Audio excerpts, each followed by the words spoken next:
भगवान के पास मन नहीं था, तो भगवान ने अपना मन बनाया। अब भगवान का मन कैसे बने? बोले जब तक बंसी नहीं बजेगी ठाकुर जी का मन कैसे बनेगा? तो आज शरद पूर्णिमा की रात्रि में वृंदावन की धरा पर भगवान श्री कृष्ण ने सबसे पहले तो अपना श्रृंगार किया है। आज का श्रृंगार भी विशेष है। भगवान ने आज स्वयं को ऊपर से नीचे तक फूलों से सजाया है। अच्छा, रोज श्रृंगार यशोदा मैया करती है, लेकिन ठाकुर जी ने कहा कि मैया आज तू श्रृंगार मत कर, आज मेरी लीला गोपियों के साथ चलेगी, इसलिए आज श्रृंगार मैं स्वयं करूंगा। भगवान ने सुंदर सुंदर पुष्पों का मुकुट बनाया और मुकुट धारण किया।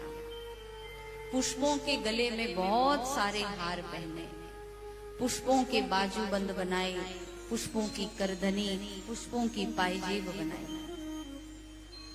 इतना सुंदर रूप बना करके आज भगवान कदम्ब के वृक्ष के नीचे त्रिभंग ललित गति से खड़े होते हैं, जो 3 जगह से टेढ़े हैं। थोड़े से चरण टेढ़े हैं, चरण तो ऐसे रखते हैं, चरण टेढ़े हैं, थोड़ी सी कमर टेढ़ी है और थोड़ी सी गर्दन टेढ़ी है। त्रिभंग ललित गति से भगवान खड़े हुए और अपने अधरों पर ठाकुर जी ने वेणु रखी और वेणु रख करके उसको बजाना प्रारंभ किया। इनकी जो वेणु थी ये कोई सामान्य वेणु नहीं थी। इनकी वेणु की विशेषता ये थी कि इनकी वंशी केवल उसको ही सुनाई देती थी जो सुनना चाहता था, और जो सुनना नहीं चाहता उसको सुनाई नहीं देती थी। ये विशेषता है। अब जैसे मंच से यहाँ से बंसी बज रही है, तो यहाँ प्रांगण में बैठे कई लोग ऐसे भी होंगे अगर जिनको नहीं सुनने, फिर भी उनको सुनाई दे रही है ना। जो नहीं भी सुन, वैसे तो यहाँ ऐसा कोई नहीं है, जो नहीं भी सुनना चाहेगा उसको भी ये सुनाई देगा ही देगा। वो दाल लिए लिए चल पड़े, पति चिल्लाता ही रह गया दाल लाओ दाल, वो तो गई चली। एक गोपी वस्त्र पहन रही थी, तब तक इसकी बंसी बजी, और हड़बड़ी में वस्त्र पहनी तो जो ऊपर का वस्त्र था वो नीचे पहन लिया, और जो नीचे पहनने वाला घाघरा था वो गले में पहन लिया। जो जैसी थी वैसी थी। एक गोपी तो महाराज श्रृंगार कर रही थी, और श्रृंगार भी बड़ी जल्दी जल्दी कर रही थी। 2 हाथ थे, दोनों हाथों से फटाफट श्रृंगार हो रहा है। कैसे? लाल लाल होठों को रंग रही थी और आंखों में निरंजन को देखने के लिए अंजन लगा रही थी। तब तक बंसी बजी, तब तक गड़बड़ हो गया। गड़बड़ क्या हुआ? बोले यहाँ वाला जो मामला था वो यहाँ आ गया, और यहाँ लगाने वाला जो मामला था वो यहाँ चला गया। जो काला काला रंगाने की परंपराएं तब से चली, आज भी रंगाते हैं। जो जैसी थी वैसी उठ चली। एक बात कहूं, सावधान रहना। ये बंसी, इस बंसी में जैसे गोपियों का नाम लिया गया था ना, एक दिन आपका और हमारा भी नाम इस बंसी में पुकारा जाएगा। और जिस दिन ये नाम पुकारा जाएगा, जो काम कर रहे हो वो काम छोड़ के जाना पड़ेगा। एक दिन उसकी बंसी हम सब के लिए भी बजेगी, जितने यहाँ बैठे हैं सब के लिए वो बंसी बजाएगा। चाहे जीवन को सुधार लो, चाहे बर्बाद कर दो, बंसी बजेगी और नाम पुकारा जाएगा। फिर कुछ चलेगा नहीं कि थोड़ा ये कर लूं थोड़ा वो कर, नहीं, जैसे हो उसी दिशा में चलना पड़ेगा। गोपियां चली, रास मंडल पहुंची। भगवान श्री कृष्ण ने इनको नारायण देखा तो द्वार पर योग माया खड़ी थी। योग माया ने कहा, कहां जा रही हो भीतर? ये ऐसा उल्टा सीधा श्रृंगार करके।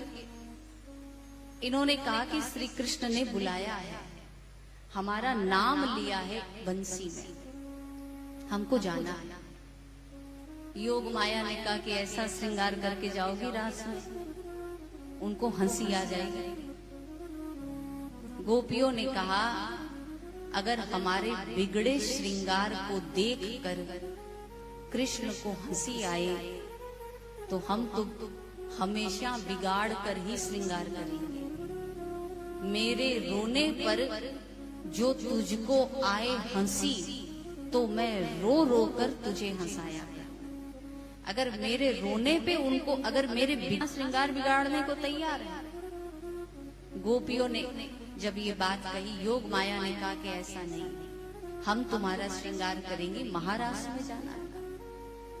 योग माया ने सारी गोपियों का एक जैसा श्रृंगार किया, बहुत सुंदर। अब नारायण, जैसे ही ये गोपियां रास मंडल के भीतर प्रवेश करती है, आज सारी गोपियों ने पीछे से कृष्ण को देखा है।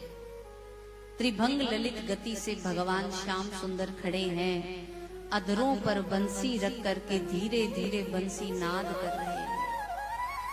गोपियों ने पीछे से देखा और बार बार बलैया लेती है, वाह प्यारे, इतने सुंदर। और धीरे से चल करके गोपियां सामने आई। ठाकुर जी ने गोपियों को देखा, देख करके पूछा कि आप यहाँ क्यों आई हैं? ये तो वही बात हो गई ना कि आपने भोजन पे निमंत्रण दिया और हम समय से पहुंच जाएं, तो आप हाथ जोड़ करके पूछें कि कोई काम था, आज कैसे चले आए? ये तो वही बात हो। कन्हैया ने कहा कि कैसे आए, क्या काम है? गोपियों ने कहा, अभी तो पुकार रहे थे नाम ले लेकर के वंशी में, तुम आओ तुम आओ तुम आओ। अब हम सब इकट्ठी होकर के आ गए तो आप पूछते हैं कैसे आए? आप ही ने तो बुलाया है। श्याम सुंदर ने कहा कि सुनो, तुम आई हो तो तुमने सही काम नहीं किया, गलत काम किया। रात्रि के समय अपने पति, अपने बच्चे, परिवार सबको छोड़ करके तुमको हमारे पास नहीं आना चाहिए था। गोपियों ने कहा कि फिर हम क्या करें? बोले ऐसा करो, तुम लौट जाओ। गोपियों ने कहा, वाह रे वाह प्यारे, कहना कितना आसान है। पहले तो हमसे प्रेम किया, हमको बुलाया, और अब जब इस रात के अंधेरे में हम सब कुछ छोड़ करके तुम्हारे पास आ गई, तो तुम कहते हो लौट जाओ। श्याम सुंदर ने कहा कि तो और क्या कहूं? गोपियों ने कहा कि हम कैसे लौट जाएं, हम तुमसे प्रेम करती हैं, और जो तुमसे प्रेम करता है, तुम्हारा धर्म है उसको अपनाना।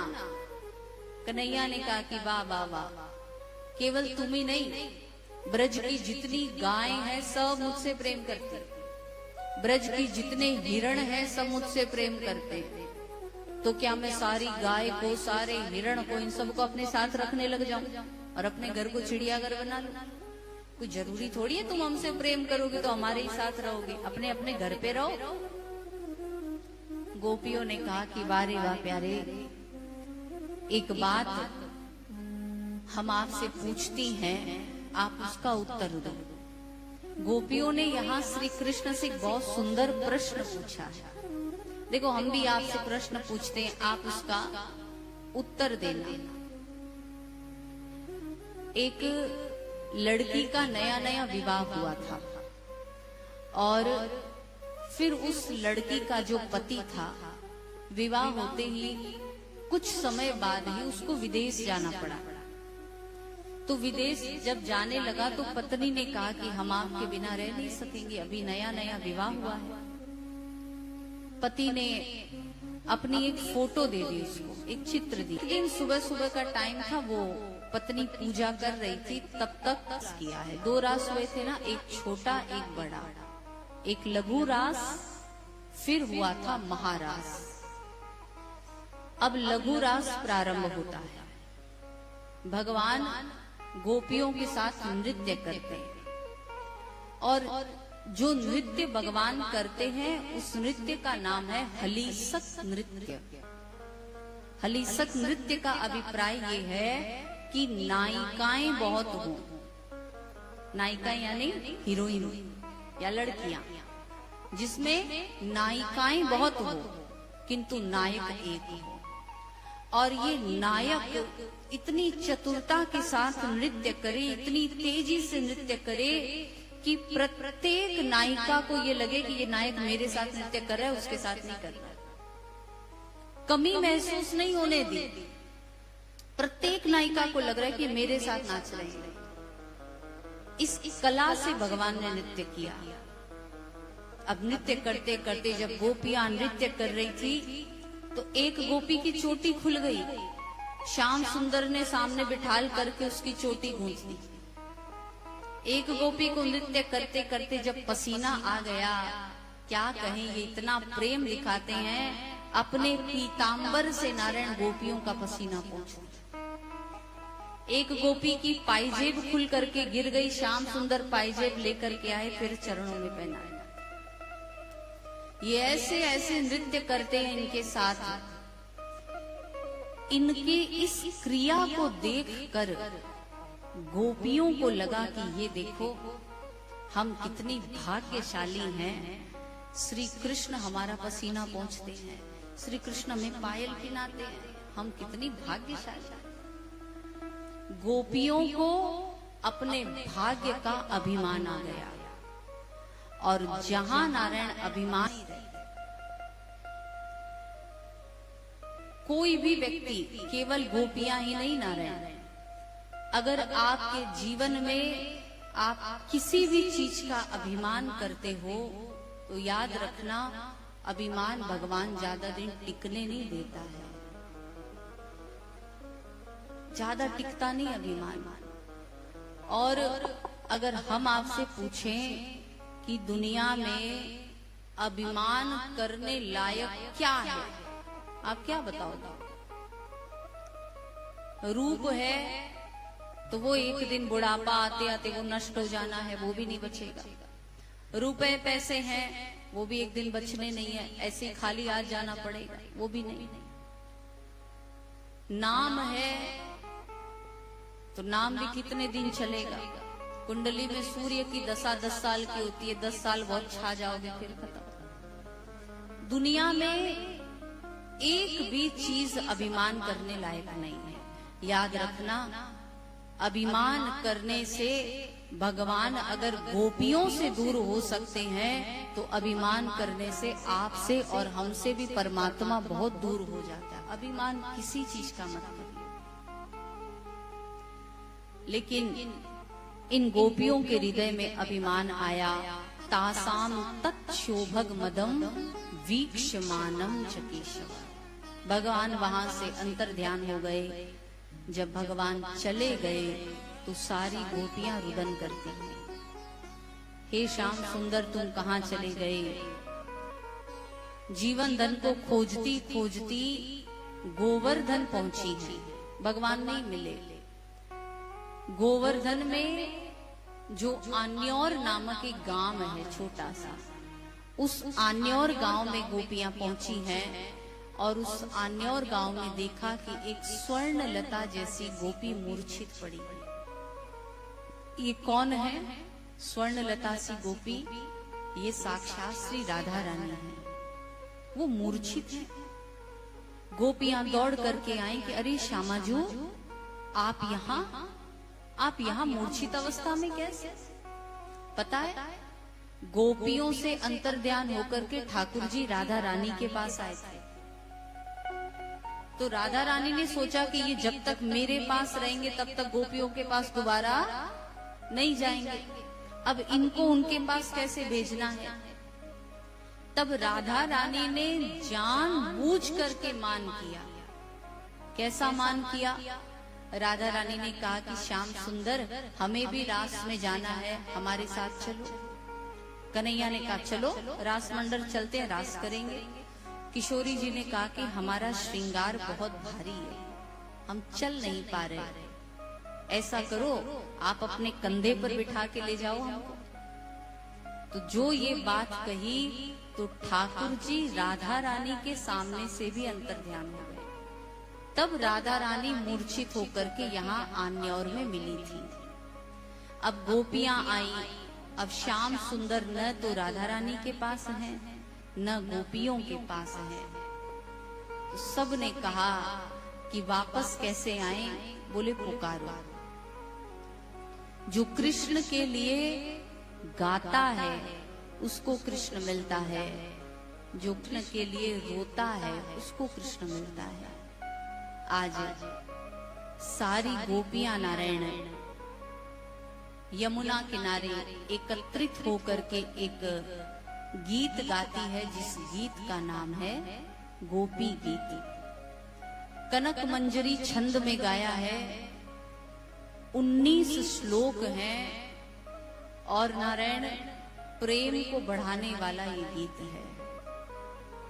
हमारे संत जन ऐसा कहते हैं, आज भी अगर कोई व्यक्ति इस गोपी गीत को पूरा पूरा याद करके लिख दे, बिना गलती किए पूरा शुद्ध लिख दे, तो आज भी भगवान श्री कृष्ण राधा रानी के साथ उसको स्वप्न में दर्शन देते।